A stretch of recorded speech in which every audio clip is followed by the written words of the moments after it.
guys, it's Bunny and welcome to today's video and welcome to another WWE reaction. So I thought the best video to react to today is by Cultaholic and it's called 10 Best WWE Matches of 2022. Let's see what I missed. At the start of 2022, Vince McMahon was still fully in charge of WWE Creative, which would not be the case by the time the year was out. I'd love to say that he was fully gone by the end of the year, but we all know it was a lot more complicated than that. That said, even with all the madness going on behind the scenes, WWE were able to crank out some cracking matches regardless of who was in control. I'm Adam Pacitti from Cultaholic Wrestling, and these are the 10 best WWE matches of 2022. Join us.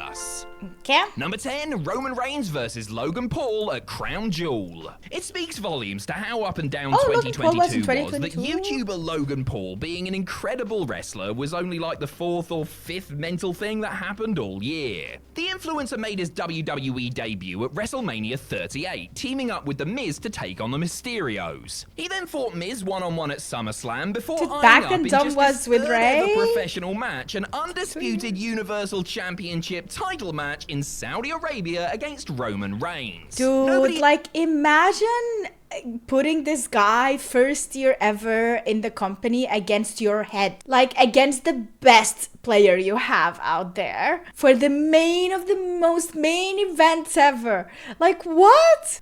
I feel like a lot of other wrestlers who have been hustling for like a decade and more in the company were so mad and jealous that this happened.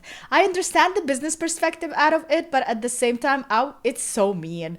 It is so unfair. Expected Paul to actually win this match, but equally nobody expected the rookie to be able to hang with someone on Roman's level on such a big stage. He lasted nearly 25 minutes against the tribal chief, who also deserves plenty of credit for playing his part, showing off his incredible acrobatic skills and impressive grasp of wrestling psychology, even scoring an amazing near fall on the champ with his one lucky punch. He didn't walk away with the title, obviously, but he put on such a great show that maybe he was the real winner after all. Except he wasn't, obviously. Roman Reigns was the winner. Logan did well, though. Number 9, Seth Rollins versus Austin Theory versus Bobby Lashley at Survivor Series War Games. Following the aforementioned McMahon resignation, the new powers that be were left with an Austin Theory-shaped dilemma. The young man had been made Mr. Money in the Bank, but was nowhere near the level needed to think he even had a minuscule chance of taking the belts away from Roman Reigns. So, how did they get around this? Well, dear viewer, by having Theory cash in on United States champion Seth Rollins and lose. Fantastic stuff. Thankfully, A-Town...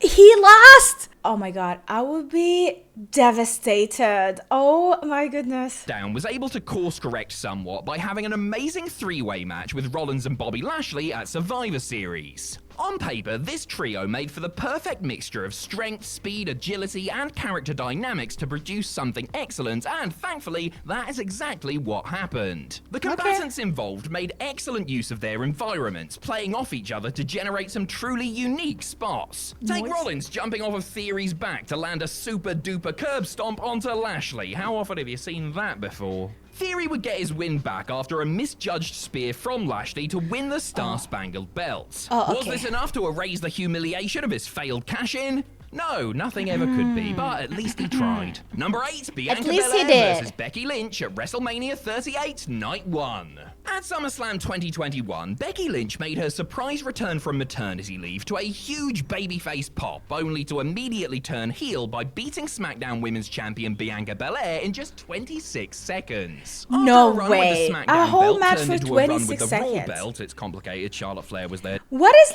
like the shortest match ever in WWE or pro wrestling? Let's not count like Royal Rumble appearances and whatnot, then Chelsea would win that, I guess. But still, something where it's like hyped one-on-one, the intro lasted longer than the actual match type of thing. With the SmackDown belt turned into a run with the Raw belt, it's complicated, Charlotte Flair was there, don't ask. Big Time Bex found that her past had become her future as she was scheduled to face Belair for the title at WrestleMania 38. Bet you're regretting that handshake now, eh, Becky? With considerably longer than 26 seconds to play with, both women were able to stretch their legs and prove why they are so damn good at this this whole wrestling malarkey. After great near falls, huge bumps, and Becky doing unspeakable things to her opponent's braid, Bianca flipped out of a manhandle slam to hit a wicked KOD and finally get some payback. A war of attrition between two women at the very top of their respective games, fighting to secure the top prize in their division. And yet, somewhat shamefully, we've ranked it lower than number 7, Johnny Knoxville versus Sami Zayn at WrestleMania 38, Night 2. It's the Jackass match. I'm so sorry, Becky and Bianca, but I had to go with my heart. After it was announced that actor and professional piss-taker Johnny Knoxville would be competing in the 2022 Royal Rumble, Sami Zayn took exception to an outsider getting involved in the business. The two spent months at each other's throats, with Zayn crashing the Jackass Forever movie premiere and Knoxville costing Sami the Intercontinental Championship. I haven't yet seen that movie, by the way. But never mind. Finally, at WrestleMania 38, the pair squared off in an anything-goes match where it really did feel like anything could happen. Right then, here's a brief rundown of just some of the insane things that went on between the bells. Knoxville went through a table, Sami got splatted by a giant hand, Jackass member Wee Man performed the biggest WrestleMania body slam since Hogan and Andre, and then came the finish, where Knoxville pinned Zayn for the win via an oversized mousetrap. Anyway, this was a whole heap of fun, and anyone who didn't enjoy it needs to lighten the flip up. True, exactly. Like, I understand some of you are out there like, oh, wrestling should be serious and blah, blah, blah, and epic and whatnot. Like, yes, I agree with you. A lot of matches should be like that, but some matches should be like this as well, because we see the humor side. R-Truth is the best comedian in WWE or pro wrestling ever. Like, I enjoy seeing that. I just want to be entertained, whether it is comedy or me feeling epic and heroic, you know. I don't know how to explain it. Just make me sad, make me cry, but make me also laugh. And there is nothing wrong in that, especially if it is done like in not so cringy kind of way, but also cringe is acceptable in pro wrestling. Honestly, I feel like in the only place where I accept cringe without criticizing it is in WWE. I don't know how to explain it. Like, it belongs there. Needs to lighten the flip up. Number 6, Roman Reigns versus Brock Lesnar at SummerSlam. After months, nay years of their endless feud clogging up the main events, Roman Reigns and Brock Lesnar were finally done with each other when Reigns beat the Beast at WrestleMania 38, until they weren't. Seemingly because they run out of full-timers for Roman to face, Brock was brought back to challenge for the undisputed title at SummerSlam, with a last man standing stipulation tacked on in an attempt to make things a bit more interesting. As it turns out, they didn't need fancy rules to do that. All they needed was agricultural equipment. Looking like if old MacDonald started reading online conspiracy theories, Brock rolled into the arena on an enormous tractor complete with front loader. The machine would play a key role in the match, including being used to lift up the damn ring, which is one of the maddest sights in WWE history. The love child of Bob the Builder and Mad Max heightened everything around this wild brawl as champion and challenger went to extreme lengths to keep each other down for the count. Roman finally won after burying Brock beneath a pile of rubble, bringing this live-action disaster movie to a close. Number 5, Roman Reigns versus Drew McIntyre at Clash at the Castle. For the first time in 19 years, WWE staged a pay-per-view on British shores with a tantalizing match topping the bill. Roman Reigns will be defending his undisputed Universal Championship against hometown boy Drew McIntyre, despite the fact that Cardiff, where the show was held, is 357 miles away from where Drew is actually from.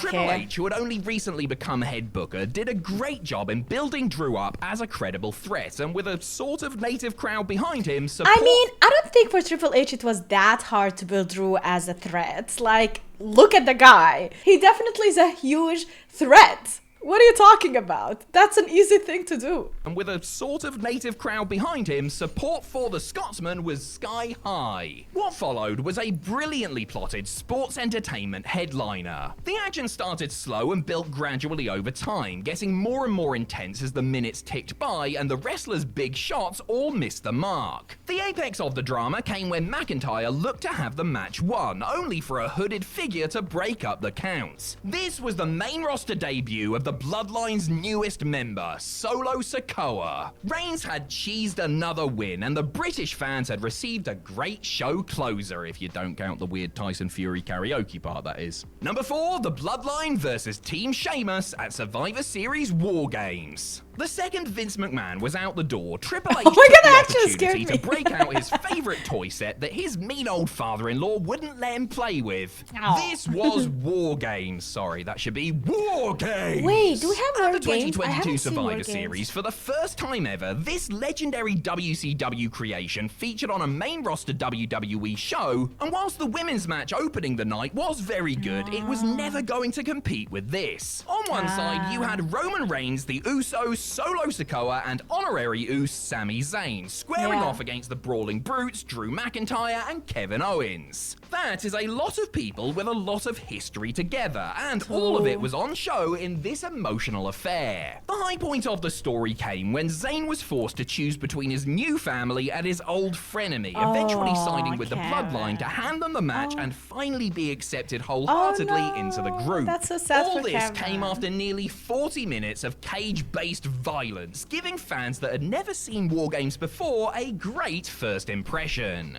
Number 3, the Usos versus the Street Profits at Money in the Bank. Well, this was a pleasant surprise, wasn't it? As they were usually caught up in all the Bloodline goings-on, Jimmy and Jey Uso didn't really get a chance to shine as a proper tag team in 2022, with the notable exception of this sleeper hit from Money in the Bank. Their opponents for the undisputed tag team championships were the Street Profits, a strong match for the Samoan siblings on paper. However, wrestling matches aren't fought on paper, they are fought in the ring. Luckily, these two teams are really good in the ring as well. They were clearly told to go out and have a barnstormer as they were allotted 23 minutes, and they more than delivered on this remit, putting on a performance that harkened back to the Usos' old rivalry with the New Day. Jimmy and Jay's reign wasn't as secure as Roman, so there was a very real chance that the belts could have changed hands here, which only drew the crowd further into the excellent action. The Usos did eventually pick up the win, but only after one of the best main roster tag matches in quite some time. Number 2, Gunther versus Sheamus at Clash at the Castle. This is cool. The other hometown hero present at Clash at the Castle was the Celtic warrior Sheamus, despite the fact that Cardiff is a 3.5-hour ferry ride away from where Sheamus is from. His opponent on the night was Gunther, who might as well have also been British based on WWE's geography, and the prize was the Intercontinental title. From the moment Ludwig Kaiser announced before the match that Giovanni Vinci had rejoined Imperium, fans knew that this was going to be special. Everybody was aware that the Austrian was a bruiser, but some fans had been sleeping on Sheamus for quite some time. And like the problem about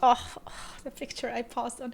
The problem about Gunther being a bruiser is that Sheamus loves the bruising. Like you can literally see every single hit on his body because he's that white. No white shame though, but just saying. It's painful. It's literally so painful. Sorry guys, I just punched you there for a second. He showed us all what he was made of, going toe-to-toe with Der Ring General, matching his famous chops and strikes with brutal-looking offense of his own. Though he didn't get his mitts on Gunther's shiny buckle, Sheamus had just had the match of his career, something that he will be remembered for long after he's hung up his brogues. This was a spectacle unlike anything the main roster had seen in a long while, but there was one other match that had just that little something extra. Number 1, Cody Rhodes versus Seth Rollins at Hell in a Cell. Hell in a Cell used to be a match that felt truly dangerous, but that fear factor had been missing for a while by 2022. And then Cody Rhodes' boob exploded. Rhodes, who had returned to the promotion at WrestleMania 38, was set to face Seth Rollins in the pair's third straight pay-per-view clash. Boring, some fans said. Been there, done that. And then Cody's boob exploded. The American Nightmare tore his pectoral muscle whilst in the gym, leading everyone to assume that the match was off. Cody, though, being the mad bastard that he is, said no and competed inside the cell with a chest that looked like a banana after being dropped down the stairs. Bro, I have never seen an injury that visible on a skin on someone's body and still that person performing on stage. I feel like that bruising, just like by touching it slightly, hurts. Like I know when I get a bruise from like hitting my thigh on the edge of a table or something, like the moment I just sit on it or touch it a bit or like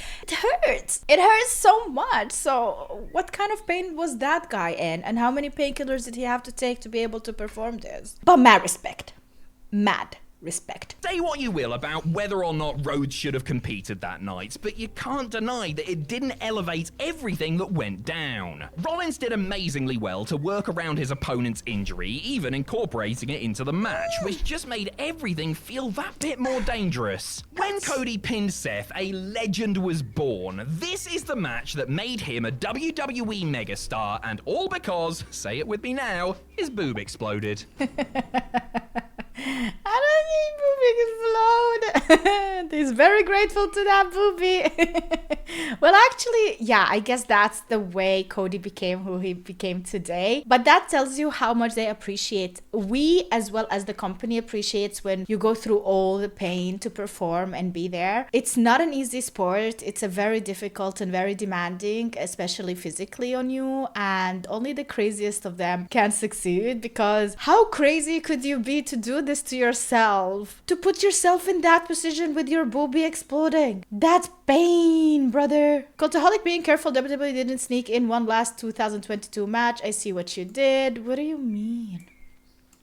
Not gonna lie, the few first month of 2022 almost made me quit watching WWE, but then July 2022 happened and it started to become better again. So you waited literally like 7 months for it to get better? Nah, you would never quit WWE. You're a true fan.